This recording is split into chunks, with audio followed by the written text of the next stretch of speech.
ভাদ্র আশ্বিনে তালের মৌসুম মানেই তালের বড়া। পাকা তাল থেকে তৈরি হয় এই ঐতিহ্যবাহী মিষ্টি। সামাজিক ও ধর্মীয় অনুষ্ঠানে যেমন এর কদর বাড়ছে, তেমনি দিন দিন ছড়িয়ে পড়ছে মৌসুমি এই মিষ্টান্নের চাহিদা। ব্রাহ্মণবাড়িয়ার প্রতিনিধি মীর মোহাম্মদ শাহিনের প্রতিবেদন। আপনার প্রিয় কাপড়ের যত্নে এলো এনজাইম সমৃদ্ধ Arik silver wash detergent powder 500 গ্রাম মাত্র 70 টাকা। প্রিমার্ক।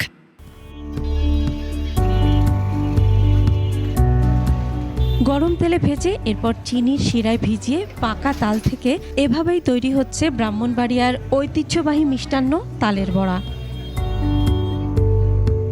ছানামুখী ও রসমালাইয়ের পর ব্রাহ্মণবাড়িয়ার ঐতিহ্যবাহী মিষ্টান্নের তালিকা এখন জনপ্রিয় নাম তালের বড়া। প্রতিদিন জেলার প্রতিটি মিষ্টির দোকানে 1.5 থেকে 2 মণ পর্যন্ত বড়া তৈরি হয়। মৌসুমি হওয়ায় প্রতি বছর মাত্র 2 থেকে 3 মাস বাজারে পাওয়া যায় এই মিষ্টি। বর্তমানে প্রতি কেজি বড়া বিক্রি হচ্ছে 200 টাকায়।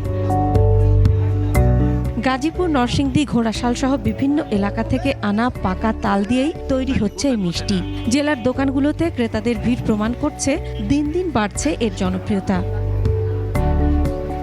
ঐতিহাসিকভাবে ব্রাহ্মণবাড়িয়ার মোদক পরিবার থেকেই তালের বড়ার যাত্রা শুরু। ব্যবসায়ীরা জানান, কিছু অসাধু কারিগর মৌসুম ছাড়া কৃত্রিমভাবে তালের বড়া তৈরি করছেন। এতে নষ্ট হচ্ছে এর আসল স্বাদ ও গুণগত মান। সিজনাল, এটা সবসময় পাওয়া যায় না, বিশেষ করে ভাদ্র আশ্বিন মাসে এটা পাওয়া যায়। প্রতি বছরে এগুলা দিয়ে বানানো হয়, খুব সুস্বাদু টেস্ট। তালের বড়া খুব সুস্বাদু এবং খেতে মজা, আমরা উপভোগ করি। মিষ্টি ব্যবসায়ীদের দাবি, ছানামুখীর মতো তালের বড়ারও জিআই স্বীকৃতি পাওয়া উচিত। আষাঢ় থেকে ভাদ্র মাস তরিক চলে এই তালটা আর কি বিক্রি করা হয় আপনার এই মিষ্টির দোকানে 30 থেকে 40 করে আবার বড় আমরা বাজারে বিক্রি করি। মধুমোদক নামে একজন ছিল, তার দোকান ছিল, নাম ছিল কমলা ভান্ডার।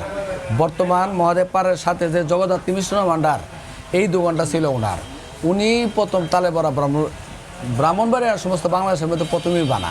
আমরা চাই ছানামুখীর মতো তালের বড়া একটা জিআই পূর্ণ পাক ব্রাহ্মণবাড়িয়াবাসী, এটুকু আমাদের একটা আশা।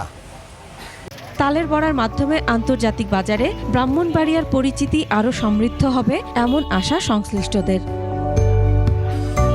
Masuma Lisa, desk report, 21 television.